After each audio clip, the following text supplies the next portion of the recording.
Good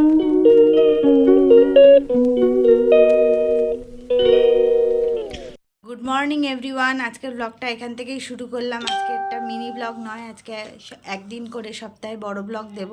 দেখো আমাদের সাহেব সকালবেলা পেপার নিয়ে চা খেতে বসে গেছে। Good morning. রবিবারটা আমরা একটু আয়েশ করেই কাটাই, ছুটির দিন তো আমাদের। সপ্তাহে কোনো দিনই এই যে আমাদের চা, 3 জনের 3 কাপ চা, তার সঙ্গে ক্রিম কেক আর বিস্কুট। এই যে আমার মেয়ে বসে গেছে, ওর পরীক্ষা, ওর এক্সাম চলছে তো তাই আমাদের একটু রাতই হচ্ছে শুতে। আর হচ্ছে আজকে রথযাত্রা, শুভ রথযাত্রা। পুরীতে এখন রথ হয়তো বেরিয়ে পড়েছে মাসির বাড়ির উদ্দেশ্যে। আজকে একটা খুব ভালো দিন, তো আজকে সবার বাড়িতে আশা করি নিরামিষ হবে। আমিও আজকে নিরামিষ করছি, তো পরে আমি তোমাদেরকে সেই নিরামিষ রেসিপিগুলো দেখাবো এক এক করে। আজকের দিনটা কেমন চলে দেখতে থাকো তোমরা। সারা দিনটা আমি তোমাদেরকে দেখাবো কিভাবে কাটাচ্ছি। তো এখন চা খাই, তারপরে আবার দেখা করছি। এই যে আজকের ব্রেকফাস্ট, রুটি আর সাদা আলুর চচ্চড়ি। দুজনকেই দিয়ে দিয়েছি রুটি আর সাদা আলুর চচ্চড়ি, দুজনেই খেতে বসে গেছে। দারুণ। অনেক দিন বাদে হয়েছে এরকম টিফিন, অনেক দিন বাদে হয়েছে। আমি কিন্তু এটা খাবো না, আমি হচ্ছে ওটস খাবো, নাহলে দেখি কি খাওয়া যায়। ওদেরকেই করে দিয়েছি। আমি যে দুপুরে বিরিয়ানিটা বানিয়েছিলাম, মানে ভেজ বিরিয়ানিটা, সেটা ওকে আগে খেতে দিয়ে দিয়েছি, কারণ ওর পড়া ছিল বলে। তারপর আমরা খেতে বসে গেছি। আমার দিদির বাড়ি থেকে পোলাও, আলু পটলের তরকারি, পায়েস আর হচ্ছে ধোকার তরকারি এইসব পাঠিয়ে দিয়েছিল। ওদের রথের দিন বাড়িতে পুজো করে, সেই প্রসাদই আমাদের জন্য পাঠিয়ে দিয়েছিল। আর আমি তো ভেজ বিরিয়ানি করেই ছিলাম।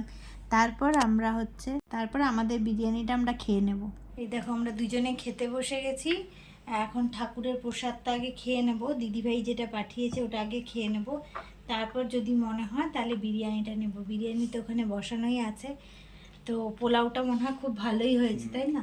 পোলাওটা খুবই ভালো হয়েছে। বিরিয়ানিটা যদি খাই তাহলে দেখাবো তোমাদেরকে।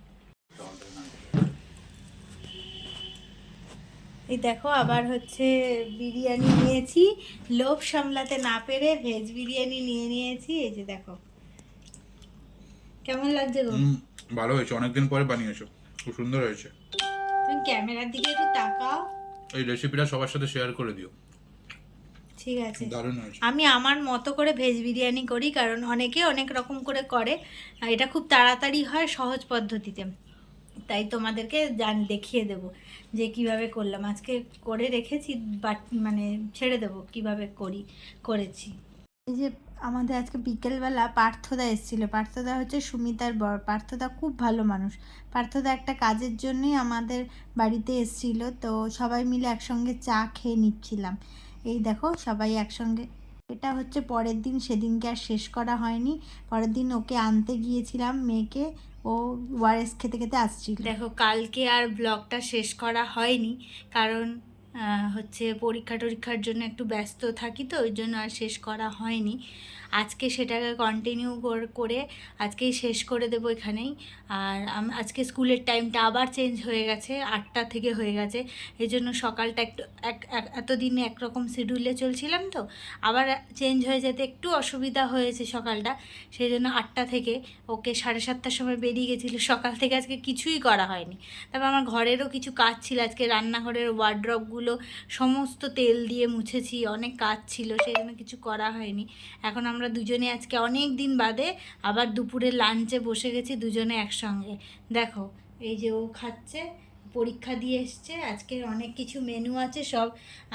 ডালটা খালি ডালটা আজকে মুসুর ডাল সেদ্ধ করেছি, এখানে কাঁচা তেল দিয়েছি, কাঁচা পেঁয়াজ দিয়েছি।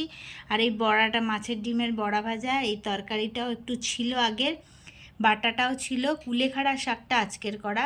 এই হচ্ছে আজকের মেনু। আর ডিম পোচ করে দিয়েছি, আমারও তাই। আমিও আজকে একটু ভাত নিয়ে নিয়েছি। বাটা ফাটা থাকলে না ভাত ছাড়া ঠিক ভালো লাগে না, আমি অল্প করেই ভাত নিয়েছি। আর পেঁয়াজ তো থাকবেই আমার, এই যে পেঁয়াজ, উকি মারছে পেঁয়াজ।